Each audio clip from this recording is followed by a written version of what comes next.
হালকা একটা ঝটকা লাগতেই ঘুমটা ভেঙে গেল। কোনো স্টেশনে ট্রেনটা দাঁড়িয়ে পড়েছে। বড্ড গরম, এর মধ্যে আবার নিদ্রা দেবীর সদয় হওয়ার সম্ভাবনা কম। অগত্যা চোখ কচলে উঠে বসলাম। এইটা কোন জায়গা? বেশ ব্যস্ত কোনো স্টেশন বলেই মনে হচ্ছে। এত রাতেও ভিড় মোটামুটি ভালোই।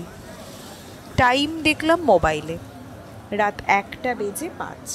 গলাটা শুকিয়ে এসেছে, একটু জল পেলে বেশ ভালো হতো। কিন্তু ব্যাগ থেকে বোতলটা বার করে দেখি তাতে আর এক বিন্দু জলও অবশিষ্ট নেই। জানলার ঠিক সামনেই পানীয় জলের একটা কল চোখে পড়ল। বোতলটা নিয়ে চটপট নেমে পড়লাম প্ল্যাটফর্মে। মনে হয় কিছুক্ষণ আগেই এই অঞ্চলে বৃষ্টি পড়েছে। গোটা প্ল্যাটফর্ম এখনো জবজবে ভিজে, আর একটু হলেই পা হড়কে যাচ্ছিল। সাবধানে টাল সামলে ট্রেন থেকে নামলাম। আকাশ এখনো গাঢ় কালো মেঘে ঢাকা। যে কোনো মুহূর্তে আবার আকাশ ভেঙে বৃষ্টি নামতে পারে। যাই, তাড়াতাড়ি বোতলটা ভরে নি। ধ্যাক, কল থেকে সুতোর মতো জল পড়ছে। সামান্য 2 লিটারের একখানা বোতল ভরতেই যেন পেরিয়ে যাচ্ছে 1 যুগ সময়। কিন্তু বোতলটা ভরে পিছন ঘুরতেই মাথায় বজ্রপাত হলো। ট্রেনটা স্টেশন ছেড়ে একটু একটু করে এগোতে শুরু করেছে। এক হাতে কোনো মতে বোতলটা সামলে দৌড় দিলাম ট্রেনের দিকে। তবে বাদ সাধল বৃষ্টি স্নাত প্ল্যাটফর্ম। তাড়াতাড়ি ছুটতে গিয়ে পাটা গেল পিছলে। অতগুলো লোকের সামনে 2-3টে ডিগবাজি খেয়ে মাটিতে মুখ থুবড়ে পড়লাম। মাথা তুলে দেখি ট্রেনের শেষ বগির আলোটা আমাকে ভেঙচি কেটে ক্রমশ রাতের অন্ধকারে মিলিয়ে যাচ্ছে। এই তো ভারী অত্যন্তরে পড়া গেল। ট্রেনে আমার সমস্ত লাগেজ পড়ে আছে। কি করি এখন? একবার স্টেশন মাস্টারের সঙ্গে কথা বলে দেখব। উফ, যত সব উটকো আপদগুলো দেখছি আমারই কপালে এসে জোটে। তবে আসল ধাক্কাটা মনে হয় এখনো খাওয়া বাকি ছিল। হাত পা ঝেড়ে উঠে দাঁড়াতেই বাকরুদ্ধ হয়ে গেলাম। এইটা আমি কোথায় দাঁড়িয়ে আছি? কিছুক্ষণ আগেই তো যথেষ্ট লোকজন ছিল। কোথায় গেল তারা সবাই? প্ল্যাটফর্মের এপার থেকে ওপার সম্পূর্ণ জনমানব শূন্য। আমি একাই এখানে ভূতের মতো দাঁড়িয়ে আছি। এতগুলো লোক সব কর্পূরের মতো উবে গেল নাকি? এছাড়াও আমার একটা জিনিস স্পষ্ট মনে আছে। স্টেশনে প্রায় 5-6টা প্ল্যাটফর্ম ছিল। এখন শুধুমাত্র 2টো, একটা আপ লাইন আর একটা ডাউন। স্টেশন চত্বরের ঝলমলে টিউবলাইটগুলোও উধাও। এখন তার জায়গায় টিম টিম করে জ্বলছে ল্যাম্প, পোস্টে টাঙানো কেরোসিনের বাতি। তাতে কাজের কাজ তো কিছুই হচ্ছে না, উল্টে সৃষ্টি হচ্ছে এক অদ্ভুতুড়ে হলুদ আলো আধারি। এক নিমেষে আকাশের মেঘও সরে গেছে। এই আকাশ একদম পরিষ্কার।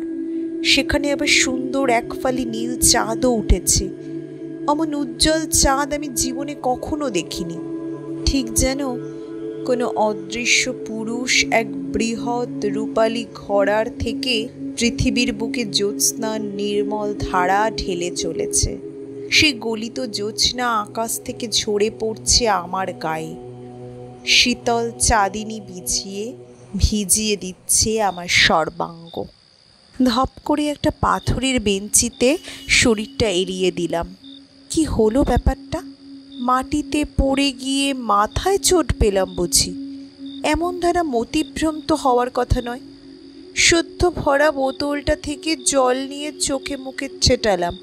না, সব ঠিকই দেখছি।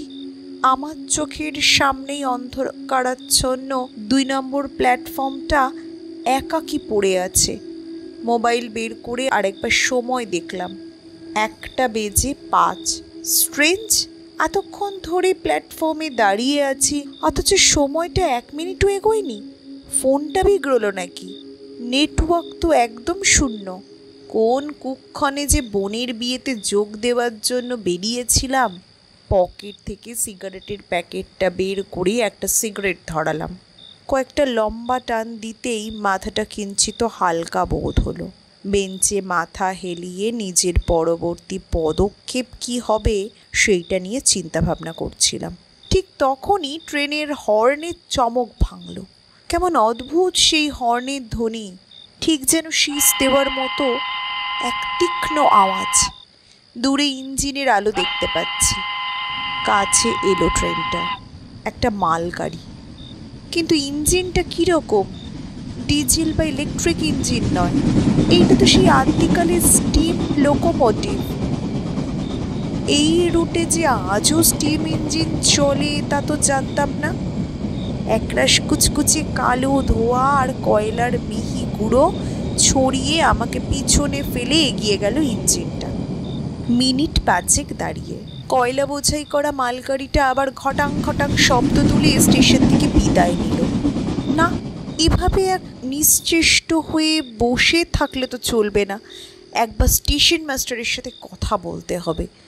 মনে হচ্ছে সবই অচেনা, যেন কালচক্রের কোনো গুপ্ত চোরাপথ ধরে আমি এসে পড়েছি 70-80 বছর আগেকার সময়। বেঞ্চি ছেড়ে উঠতে যাব, তখনই প্ল্যাটফর্মের অপর প্রান্ত থেকে একটা ক্ষীণ সবুজ আলো চোখে পড়ল। রেলের পোশাক পরা দুজন লোক সিগন্যাল বাতি দুলিয়ে আমার দিকে হেঁটে আসছে। একজন বেশ লম্বা ফর্সা, আরেকজন কিছুটা বেটে আর রোগা। আমার কাছে এসে লম্বা লোকটি দরাজ গলায় জিজ্ঞাসা করলেন, এত রাতে আপনি এখানে একা কি করছেন? কোথায় যাবেন? আমি ট্রেন মিস করেছি, স্টেশন মাস্টারের ঘরটা একটু দেখিয়ে দেবেন? আমি এখানকার স্টেশন মাস্টার সমরেশ দত্ত। ভদ্রলোক নমস্কার করলেন। আর এ হলো এখানকার পয়েন্টসম্যান মনোহর। আজ রাতের শেষ মালগাড়িটা পাস করিয়ে আমরা কোয়ার্টারে ফিরছি। আমিও দুজনকে প্রতি নমস্কার করে জিজ্ঞাসা করলাম, আচ্ছা এখানে কি বৈদ্যুতিক আলো নেই? স্টেশনের ল্যাম্পপোস্টে কেরোসিনের বাতি, আপনাদের হাতে লণ্ঠন। দুজন হতবম্বের মতো একবার নিজেদের মধ্যে মুখ চোখ চাওয়াচাবি করল। কি বললেন আগে? বৈদ্যুতিক আলো? বলেন কি বাবু? খানিকক্ষণ চুপ করে থেকে পয়েন্টসম্যান মনোহর নিচু গলায় বলল, বৃষ্টি পড়লে আকাশে বিদ্যুৎ চমকায় বলে জানতাম, কিন্তু মেঘের বিদ্যুৎ দিয়ে লণ্ঠন জ্বালানো যায় এমন পাগলের প্রলাপ তো কোশমিনকালেও শুনিনি। আমি বুঝেছি আপনি কি বলতে চাইছেন। মাঝখানে ফোড়ন কাটলেন সমরেশবাবু। আপাতত ওইসব বিলাসিতা বড় বড় শহর পর্যন্তই এসেছে, কিন্তু এই এদো গ্রামাঞ্চলে বৈদ্যুতিক আলো আসাটাও চরম মূর্খামি বটে। হা হা হা হা। নিজেকে একেবারে পাগল আর মূর্খ বললে কার আর মাথার ঠিক থাকে? আমারও গা পিত্তি চলে উঠল। তবে এই মুহূর্তে আমি পড়েছি মহা ফাপড়ে। এমন দুর্যোগে এই দুজনই আমার কাছে আসার একমাত্র কিরণ। এদের চটালে চলবে না, তার চেয়ে বরং আলোর প্রসঙ্গ বাদ দেওয়াই শ্রেয়। সমরেশবাবু, জায়গাটার কি নাম?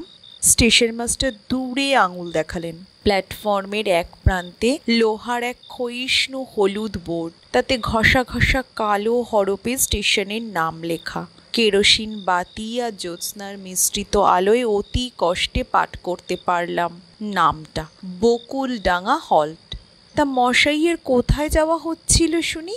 সমরেশবাবু আবার প্রশ্ন ছুড়লেন। আরও কি একটা বলছিলেন, ট্রেন মিস করেছেন না কি যেন? হ্যাঁ, আমি আসলে যাচ্ছিলাম হাওড়া, আমার বোনের বিয়ে অ্যাটেন্ড করার জন্য। বোতলে জল ভরতে নেমেছিলাম এখানে, কিন্তু দুর্ভাগ্যবশত গাড়িটা ছেড়ে দেয়। আমার অনেক লাগেজ ওই ট্রেনেই রয়ে গেছে। দেখুন না, যদি সেগুলো কোনোভাবে উদ্ধার করা যায়। প্রৌঢ় স্টেশন মাস্টারের খানিকক্ষণ মাথা নিচু করে কি যেন একটা ভাবলেন। দেখুন, এত রাতে তো আমার পক্ষে কিছু করা সম্ভব নয়। কাল সকালে এসে আমি না হয় টরেটক্কার মাধ্যমে হাওড়া স্টেশন মাস্টারকে একখানা টেলিগ্রাম পাঠিয়ে দেবক্ষণ। দেখি আপনার সব মালপত্র রিকভার করা যায় কি না। টেলিগ্রাম কেন? আপনাদের কাছে মোবাইল নেই বুঝি? একবার ওনাকে মোবাইলে সব কিছু জানিয়ে দিলেই তো হয়। মোবাইল? সেইটা আবার কি? মোবাইল মানে মোবাইল? আরে মোবাইল ফোন। দুজনে আবার বেশ কিংকর্তব্য বিমূঢ় চোখে আমার দিকে তাকালো। মশাই কি নেশা টেশা করেন? না মানে ধুত্তর, আমাকে দেখে আপনাদের নেশাখোর বলে মনে হয় নাকি? একটা সমস্যায় পড়েছি, কোথায় আপনি সেটা নিরসন করবেন তা না। বুঝেছি, চিন্তা নেই, আজ রাতটা আপনি আমার ঘরেই কাটিয়ে দেন। ওখানে গ্যাংম্যান হরিয়া আছে, ভারী মজার মানুষ। ভোরের আলো ফুটতে আর বড়জোর ৩-৪ ঘন্টা বাকি। এইটুকু সময় দিব্যি হরিয়ার সঙ্গে গল্প করে কাটিয়ে দিন, তারপর সকালে আমি এসে কিছু একটা ব্যবস্থা করছি। প্ল্যাটফর্মে মুখ থুবড়ে পড়ে যাওয়ার পর চোখের সামনের সমস্ত দৃশ্য এক লহমায় পাল্টে গেছে। এই কথাটা আর স্টেশন মাস্টারের কাছে ভাঙলাম না। বৈদ্যুতিক আলো আর মোবাইল ফোনের কথা শুনে এরা আমার মানসিক ভারসাম্য সম্পর্কে ইতিমধ্যেই যথেষ্ট সন্দিহান হয়ে পড়েছে। এরপর এইসব গালগল্প শুনলে এরা দুজন মিলে নির্ঘাত আমাকে কোনো রাঁচিগামী ট্রেনে তুলে দেবে। আরে কি হলো মশাই, কি এত আকাশকুসুম ভাবছেন? আসুন আমার সঙ্গে, রাতটা আমার ঘরেই কাটাবেন। টালি দেওয়া ছিমছাম ছোট ঘর, কোনায় একজন লোক আপাদমস্তক চাদর মুড়ি দিয়ে বসে আছে। কুলুঙ্গির ওপর মিটমিট করে জ্বলতে থাকা কপির আলোয় মুখটা স্পষ্ট দেখা যাচ্ছে না। হরিয়া, সমরেশবাবু ওকে উদ্দেশ্য করে হাঁক পারলেন। বাবু সাহেব আজ রাত यहीं पे रुकेंगे, इनका ध्यान रखना। চাদর মুড়ি দেওয়া লোকটা ইতিবাচক মাথা নাড়ল। সমরেশবাবু আর মনোহর বিদায় নিলেন। আমিও ঘরের একপাশে রাখা কাঠের পাটরার ওপর বেশ গুছিয়ে বসলাম। বাবু কি কোনো ঝামেলায় পড়েছেন? হরিয়ার গলা শুনে বুকটা ছ্যাঁত করে উঠল। এমন কর্কশ স্বর জীবনে কখনো শুনিনি, যেন আস্ত একখানা স্টিম ইঞ্জিনের গলায় পুড়ে রেখেছে। বললেন না তো বাবু, কোনো ঝামেলা হয়েছে কি? খানিক ইতস্তত করে ওকে সমস্ত ঘটনা প্রথম থেকে খুলে বললাম। কিছুক্ষণ চুপ করে হরিয়া বলল, আপনি চিন্তা করবেন না, স্টেশন বাবু বহুত কাম কা আদমি আছে, কিছু একটা উপায় জরুর বের করবেন। কথায় কথায় জানলাম হরিয়ার ভিটে বিহারের পূর্ণিয়া জেলায়। পেটের দায়ে 20 বছর পূর্বে এসেছিল এই বঙ্গদেশ। স্ত্রী এবং 3 ছেলে মেয়ে আজও পূর্ণিয়াতেই থাকে। বছরে একবার করে হরিয়া নিজের গ্রামে যায়। এছাড়াও সারাটা বছর কাটে এই ছোট্ট হলটেই। ছোট স্টেশনের স্টাফ খুবই কম, গ্যাংম্যানের কাজও যথেষ্ট দায়িত্বপূর্ণ, তাই বেশি কামাই করা চলে না। সমরেশবাবু ঠিকই বলেছিলেন, কণ্ঠস্বর ভয়াবহ হলেও লোকটা কিন্তু সত্যিই ভারী মজার। এতদিনে হিন্দি মেশানো ভাঙাচোরা বাংলা বলতেও শিখে গেছে হরিয়া। আপাত দৃষ্টিতে হরিয়াকে দেখে মোটামুটি বিশ্বাসী বলেই মনে হলো। আসল কথাগুলো কি একে একবার বলে দেখব, তারপর যা থাকে কপালে। আচ্ছা হরিয়া, একখানা কথা তোমাকে বলতে চাই, কথা দাও স্টেশনবাবু বা মনোহরকে সেই কথা বলবে না? কন সা বাত বাবু? সব কিছু খুলে বললাম। পা পিছলে পড়ে যাওয়ার পর থেকে যা যা ঘটেছে সব। হরিয়া নীরবে পুরোটা শুনল। অন্ধকারে মুখটা পরিষ্কার ঠাহর না হলেও কূপবাতির ম্লান আলোয় বুঝলাম লোকটা ঠোঁট বেঁকিয়ে অল্প হাসল। ये बकुलडांगा हल्ट है बाबू, ইহা এমন আরও বহুত জিনিস দেখতে পাবেন। দেখছেন না, রাতে এই হরিয়া মাহাতো ছাড়া স্টেশনে एक भी आदमी নেই, एक भिखारी तक नहीं। সাধেই কি স্টেশন বাবু আর মনোহর রাতের আকড়ি মালগাড়ি পার করিয়ে এখান থেকে চম্পট দেয়? এই সময় ইহা কুত্তা বিল্লি ভি ঘোরে না, ইনসান তো দূর কি বাত। কেন বলেই আমি ঢোক গিললাম। কোনো কোনো ভয় ঠয় আছে নাকি? ভয়? হ্যাঁ, ভয়ই বলতে পারেন। পहिले এইটা একটা আম স্টেশনের মতোই ছিল, কিন্তু একটা দুর্ঘটনার পর থেকে এই স্টেশনে সব কুছ বদলে যায় বাবু, সব কুছ। কীরকম দুর্ঘটনা? 5 साल पहले का घटना। यहाँ से थोड़ा दूर पे रेलिंग क्रॉसिंग আছে। ইহা রেল লাইন কুছ भी একবারই হয়েছিল। তখনকার স্টেশন বাবু একজন গ্যাংম্যান और একজন পয়েন্টসম্যানকে নিয়ে সেইটা ঠিক করাতে গেছিল। সব ঠিকঠাক করে ও 3 লোক লাইন ধার দিয়ে पैदल স্টেশনে ফিরছিল, কিন্তু এক জায়গায় এসে ও তিনও अचानक রেলে কাটা পড়ে। ওদের কাটা পড়াটাও বহুত আজীব ছিল বাবু। যারা সামনে সে দুর্ঘটনা দেখেছিল তারাই বলেছে যে ও তিনও লাইনের অনেক দূরে দিয়ে হাঁটছিল, लेकिन কোনো শয়তানি শক্তি যেন তিনোকে ধাক্কা মেরে লাইনের উপর ফেলে দিয়েছিল। उल्टो दिख दिया আসছিল डाउन मेल। बस एक ही झटके में तीनों का खेल खत्म। उस घटना के बाद यहाँ रात के समय बहुत कुछ देखने पावा যায়। এতক্ষণে আমি রীতিমতো ঘামতে শুরু করেছি। কে বলছে হরিয়া আগেই ঝামেলার অন্ত ছিল না, এখন আবার ভূতের দৌড়াত্ম? আপনিও ওদের দেখছেন বাবু, শুধু চিনতে পারেন নাই। वो लोग किसी का नुकसान करे ना बाबू, শুধু নিজেদের অস্তিত্ব বুঝিয়ে দেয়। দেখা পেয়েছি কিন্তু চিনতে পারিনি। মানে বলো কি হে হরিয়া, কাদের কথা বলছো তুমি? ওরা কারা? ওরা কারা? নিঃশব্দে হাসলো গ্যাংম্যান হরিয়া। ওরা হলো সমরেশ বাবু, মনোহর আর হরিয়া মাহাতো। এক ঝলক ঠান্ডা বাতাসে হরিয়ার গা থেকে চাদর খুলে পড়ে গেল। কোপবাতির নির্বাণ মুখে শিখার স্বল্প আলোয় পরিষ্কার দেখলাম আমার সামনে দাঁড়িয়ে আছে এক ভয়ঙ্কর প্রেত মূর্তি। ডান হাতটা কনুইয়ের নিচ থেকে কাটা পড়েছে, সেখান থেকে এখনো চুইয়ে পড়ছে ফোঁটা ফোঁটা তাজা রক্ত। মাথাটা একদিকে বিশ্রীভাবে থেতলে গেছে, ভাঙাচোরা দাঁতগুলোর ফাঁক দিয়ে ঝুলে পড়েছে জিভটা। এছাড়াও শরীরে অজস্র জায়গায় কাটা ছেঁড়া। হরিয়া হাসছে, খাল করে হাসছে। ঠিক তখনই কোপবাতির শিখাটাও দুইবার দপ দপ করে নিভে গেল। পুরো ঘরটা তলিয়ে গেল অন্ধকারের অকুল সমুদ্রে। এতক্ষণে যেন আমার সম্বিত ফিরল। গা ঝাড়া দিয়ে এক লাফে বেরিয়ে এলাম ঘর থেকে। তারপর কোনো দিকে না তাকিয়ে অন্ধের মতো ছুট লাগালাম। পিছন থেকে তখনও ভেসে আসছে হরিয়ার কণ্ঠস্বর। এখন যেন ওর গলাটা আরো কয়েক গুণ বেশি কর্কশ শোনাচ্ছে। ভাগনে সে কুছ নেহি হোগা, टेसन बाबू जिंदा नहीं बाज पाया, न मनोहर और नहीं पाए है, यहाँ से कोई जिंदा बाज के वापस नहीं जाता बाबू, तू भी नहीं जाएगा। কতক্ষণ ধরে ওই অচেনা মফস্বলের পথ ঘাটে উদ্ভ্রান্তের মতো দৌড়ে বেরিয়েছি তার খেয়াল নেই। ছুটতে এক জায়গায় এসে ধপ করে মাটিতে বসে পড়লাম। পা দুটো আর সঙ্গ দিচ্ছে না। মনে হয় এর থেকে বেশি ছুটলে মুখে রক্ত উঠে মরব। বুকটা হাঁপড়ের মতো ওঠানামা করছে, কথা বলার শক্তিটুকুও আর নেই। অনতি দূরেই চোখে পড়ল একটা আলো। কোনো মতে ক্লান্ত শরীরটা টেনে হিচড়ে নিয়ে চললাম সেই দিকে। আরে এইটা তো একটা লেভেল ক্রসিং, এখানেও কোনো জনমনীষী নেই।